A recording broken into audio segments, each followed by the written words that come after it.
आप सभी को यीशु मसीह के पवित्र नाम में जय मसीह की। जो इस चैनल को सब्सक्राइब नहीं किए हैं वह इस चैनल को पहले सब्सक्राइब कर ले, क्योंकि बाइबल की भेद भरी वचनों को हम आपके लिए लाते रहते हैं। कौन है लूसीफर, कौन है बालजबूल, कौन है पैथान इब्लिस, कौन है अपुल्योन। उत्पत्ति 1 का 1 आदि में परमेश्वर ने धरती और मनुष्यों के बनाने से पहले परमेश्वर ने आकाश अर्थात स्वर्ग और उसके गण अर्थात स्वर्ग के दूतों को बनाया, जिसमें लूसीफर उसकी पहली रचनाओं में से एक है, जो बहुत सुंदर और अधिक बुद्धिमान बनाया गया था, जो करूब की श्रेणी का है अर्थात दूतों के श्रेणी से ऊपर, बुद्धि में बेमिसाल। यहेजकेल 28 के 3 अध्याय में लिखा, तू दानियल से अधिक बुद्धिमान तो है, कोई भेद तुझसे छिपा ना होगा। यहेजकेल 28 का 12 और 13 वचन में परमेश्वर कुछ इस तरह से कहते हैं, तू तो उत्तम से भी उत्तम है, तू बुद्धि से भरपूर और सर्वांग सुंदर है। तू परमेश्वर के अदन नामक बारी में था, तेरे पास आभूषण, मानिक, पदराग, फिरोजा, सुलेमानी मणि, यह सब नीलमणि, मरकत और लाल सब भांति के मणि और सोने के पहरावे थे। तेरे डफ और बांसुलियाँ तुझी में बनाई गई थी। जिस दिन तू सिरजा गया था उस दिन वे भी तैयार की गई थी। तू छावने वाला अभिषिक्त करूब था। मैंने तुझे ऐसा ठहराया कि तू परमेश्वर के पवित्र पर्वत पर रहता था। तू आग सरीखे चमकने वाले मणियों के बीच चलता फिरता था। जिस दिन से तू सिरजा गया और जिस दिन तक तुझ में कुटिलता ना पाई गई, उस समय तक तू अपने सारे चाल चलन में निर्दोष रहा, परंतु लेन देन की बहुतायत के कारण तू उपद्रव से भरकर पापी हो गया। इसी से मैंने तुझे अपवित्र जानकर परमेश्वर के पवित्र पर्वत से उतारा, और हे छाने वाले करूब, मैंने तुझे आग से रिखे चमकने वाले मणियों के बीच से नष्ट किया है। सुंदरता के कारण तेरा मन फूल उठा था और वैभव के कारण तेरी बुद्धि बिगड़ गई थी। मैंने तुझे भूमि पर पटक दिया।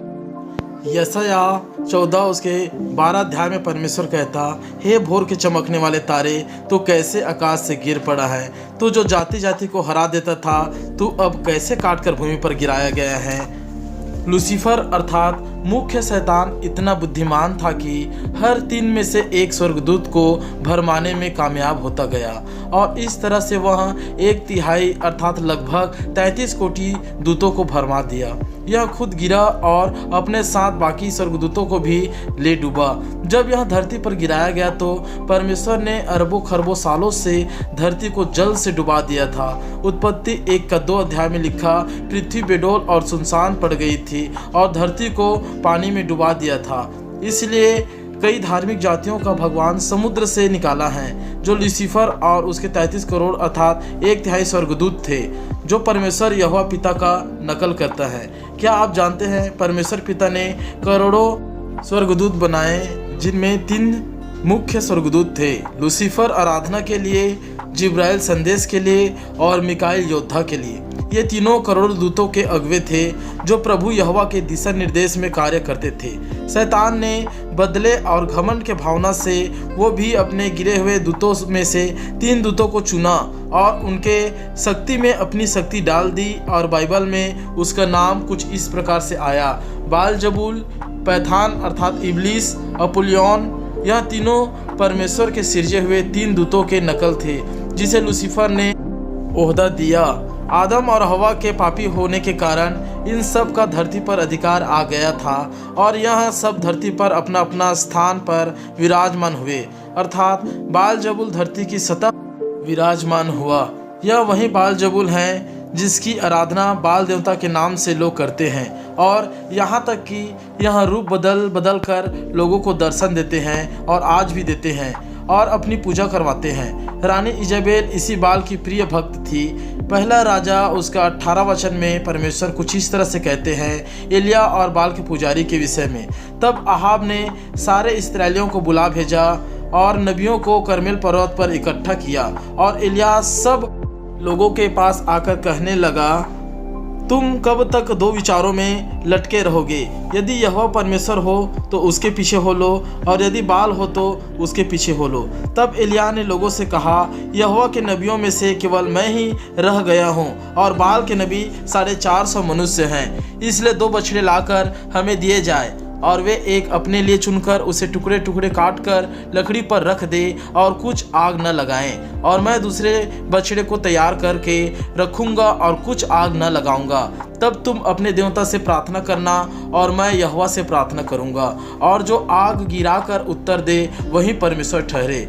तब सब लोग बोल उठे, अच्छी बात है। आगे देखते हैं कि बाल के सारे नबियों अर्थात पूजा करने वालों ने पूरा जोर लगाकर सुबह से शाम तक पुकारते रहे, मगर बाल जबूल अर्थात बाल देवता नहीं आए। वो आ तो सकते थे, मगर यहोवा परम प्रधान ने उसे आने ही नहीं दिया। और फिर प्रभु यहोवा ने स्वर्ग से आग गिराई। यह बाल जबूल मक्खियों का स्वामी है, अर्थात बीमारी फैलाने का ठेका लूसीफर ने इसी को दिया है। हर प्रकार के रोग, बीमारी, कीटाणु इसी के पास जितने दूत हैं वही फैलाते हैं। बाल जबूल अर्थात बाल के देवता जो शैतान है तभी ज़्यादा काम करते हैं जब इब्लिस अर्थात पैथान इसका साथ दे। यह इब्लिस अर्थात पैथान समुद्र में रहता है। यहेजकेल 28 का 2 अध्याय में परमेश्वर कुछ इस तरह से कहा, हे मनुष्य के संतान, सोर के प्रधान से कह, परमेश्वर यहोवा यूँ कहता है, तूने मन में फूलकर यह कहा है, मैं ईश्वर हूँ, मैं समुद्र के बीच परमेश्वर के आसन पर बैठा हूँ। पैथान अर्थात इब्लिस का समुद्र में सिंहासन है। यही इब्लिस अर्थात अजगर सारे संसार को भरमाता है, जैसा कि लिखा प्रकाशित वाक्य 12:9। तब वह बड़ा अजगर अर्थात वही पुराना सांप जो इब्लिस और शैतान कहलाता है और सारे संसार का भरमाने वाला है, पृथ्वी पर गिरा दिया गया। क्या आप जानते हैं, यही इब्लिस अर्थात अजगर हवा को भरमाया था। प्रभु यीशु मसीह की परीक्षा अर्थात भरमाने का काम इसी को मिला था। यह इब्लिस और इसके साथ जितने गिरे दूत हैं सब के सब पाप करवाने वाली आत्मा है। पाप और बुराई करने को इसी के सैनिक अर्थात बुरी आत्मा उभारते हैं। तब आप पाप करते हैं, गाली देते हैं, नशा करते हैं, व्यभिचार करते हैं। इसके उकसाने पर जब आप पाप करते हैं तब बाल जबूल बीमारी का एवं श्राप का राजा काम करता है। पाप के बाद बीमारी और श्राप आता है, फिर उसके बाद आता है मौत का राजा अर्थात यमराज, जिसका नाम है अपुल्योन। अपुल्योन अथाह कुंड का राजा है। प्रकाशित वाक्य 9:11 में लिखा है, अथाह कुंड का दूत उन पर राजा था। उसका नाम इब्रानी में अबद्योन और यूनानी में अपुल्योन है। क्या आप जानते हैं कि जितने लोग अकाल मृत्यु में मरते हैं यही सब को अपनी बुरी आत्माओं के झुंड के द्वारा भरमाते हैं और मरवाते हैं। और क्या आप जानते हैं, प्रकाशित वाक्य 6 अध्याय में परमेश्वर जब मुहर खोलना शुरू करता है तो उसके सराप अर्थात 4 सर वाला दूत पृथ्वी के हानि करने के लिए किसको और कहां से बुलाता है? परमेश्वर का दूत और किसी को नहीं बल्कि अपुल्योन को और उसके दूतों को अथाह कुंड से बुलाता है कि पृथ्वी के रहने वालों को दंड दे। और यही अपुल्योन जो मृत्यु का राजा है, प्रकाशित वाक्य 11:7, जब वे अपनी गवाही दे चुकेंगे तो वह पशु जो अथाह कुंड में से निकलेगा उनसे लड़कर उन्हें जीतेगा और उन्हें मार डालेगा, अर्थात 2 गवाहों को मार डालेगा। चाहे वह मूसा हो या एलिया हो, अपुल्योन उसे मार डालेगा। अब बात करते हैं लूसीफर के स्थान की, तो यह अपने लिए आकाश में स्थान चुन लिया है और यहाँ पर अपने योगासन योग में रहते हैं और मज़े करते हैं। यह धरती में पूरी शक्ति के साथ तब आएगा जब अनुग्रह और सत्य उठ जाएगा, अर्थात रेप्चर होगा, धर्मी लोगों का धरती में से उठ जाना। तब लूसीफर को कोई रोक ना पाएगा, क्योंकि धरती के सारे धर्मी लोग, सारे अनुग्रहकारी लोग परमेश्वर के पास धरती से उठा ले जाएंगे और कोई धर्मी नहीं बचेगा। इसलिए लूसीफर को अब कोई रोक नहीं पाएगा और लूसीफर आ जाएगा। बचे हुए धरती के लोगों को कीड़े मकोड़ों की तरह मारना चालू करेगा और यही वह समय रहेगा लूसीफर को दंड देने का।